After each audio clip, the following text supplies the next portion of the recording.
All right, today we're going to do the brake pads on the Nissan Frontier.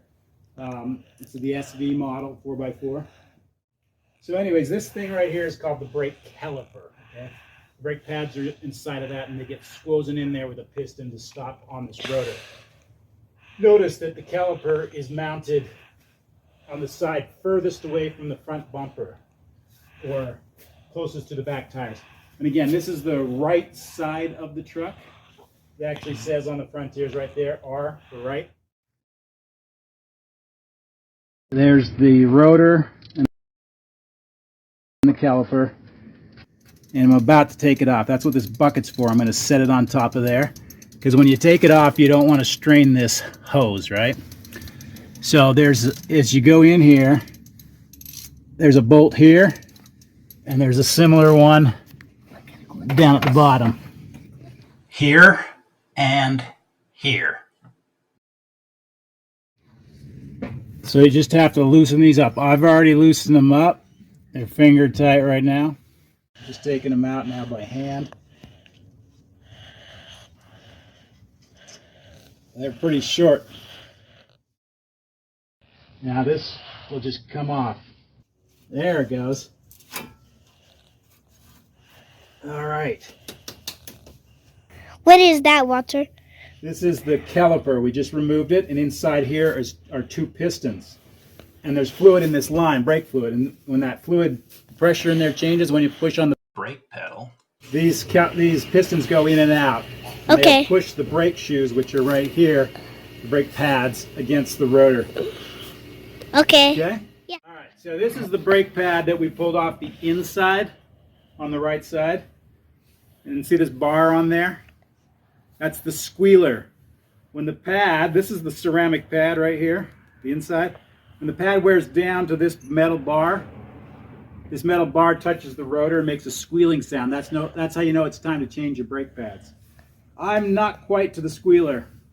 Look, this is the inside pad, like I said, with the squealer on it. This is the outside one. And see how the inside one has worn down more than the outside one? That's thinner than that one. That's why the squealer's on the inside pad, because it wears faster than the outside pad. This piece of the caliper is called the torque member, and the brake pads have been removed from it, here and here. This piece, over here, is the caliper body. Okay, the next thing we're going to do is remove these little clips up here. There's new ones. There's one on the top, and there's one on the bottom. See? All those do is your brake pad snaps in there, and it just keeps them from rattling. This end here and this end here are the two places that snap into those little metal cages that I showed you to hold the brake pad in place. Here's the replacement brake pad, one of them. I bought this brand, and this one has the squealer on it, so it's going to go on the inside. But I just wanted to show you the thickness difference. That's how, starting from here out, is how thick a new one is. And that's a used one there that's almost down to the squealer, the wear indicator. So, okay, I'm about to put the inside pad on, the one with the squeal indicator, wear indicator. And so the packet comes with a little grease package, the brake pad kit. You just put a little on these ends down here. Just a little grease on both ends, but not a lot. Okay, I got the pads on. Now what I'm putting on is these little spreaders here. At the top of each brake pad, there's a hole. And these spreaders, where'd I put it? Here it is. Just pop in that hole. And they'll spread the pads so they don't rub on the rotors when you're not using the brakes. Okay, they're installed. Now, before I said it was important to know that we were working on the right side of the car, and that was because of this pad that has that indicator on it, that squealer. And that wants to go, because the way this is mounted, because this caliper is mounted towards the cab and away from the bumper, and the squealer always goes on the inside pad, because I showed you that wears quicker than the outside pad.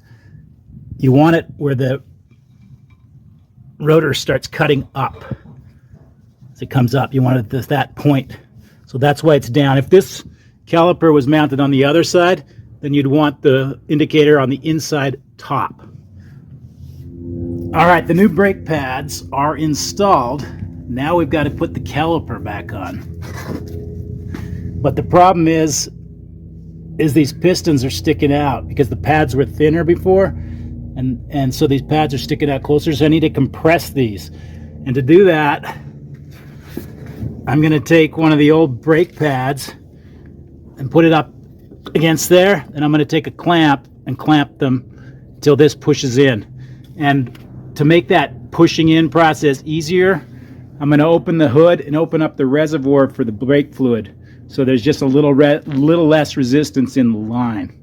Once I get that compressed, then I'll just reinstall it with those two bolts down there. And I'll tighten them up to 26 foot-pounds with my torque wrench. Okay, I put the old brake pad across the pistons. And I mounted the clamp on. What I'm going to do is just do a couple of turns, 2 or 3 turns, and then switch it to the other side because I want them to go in simultaneously. And there is a tool you can buy that does this, or some people just use channel lock pliers and do it. Here's a good idea. Why not use 2 clamps, one on each piston? So just looking under the hood here, I just wanted to show you that I took the cap off of that reservoir. And you can see my fuel level is a little below max there. My fuel level's about there. It needs to go up to there. When I compress that, it might go up. It'll probably go up for sure, but I don't know if it'll go up to that line or not, is what I'm saying. All right, there they are compressed. You see that toothbrush sitting there? I use that to clean out some of the buildup of old rust and stuff that was inside there. I cleaned up everything around here as I've been working on this. But yeah, those are all compressed now. I think that's going to be enough. I can probably compress them a little bit more, but I'll try that. Should be good. Okay, it's all reinstalled. And that grease I put on before, it goes down on this, and it makes it so that the brakes can slide in and out a little bit. Top grease up here, bottom grease down here. A little bit of grease on the outside of that. I put very little. It came with a tiny little packet. So now the last thing to do before I put the tire back on is I'm going to come up here, close up this reservoir again. And did you see? My fluid level went up. It's up to maximum now.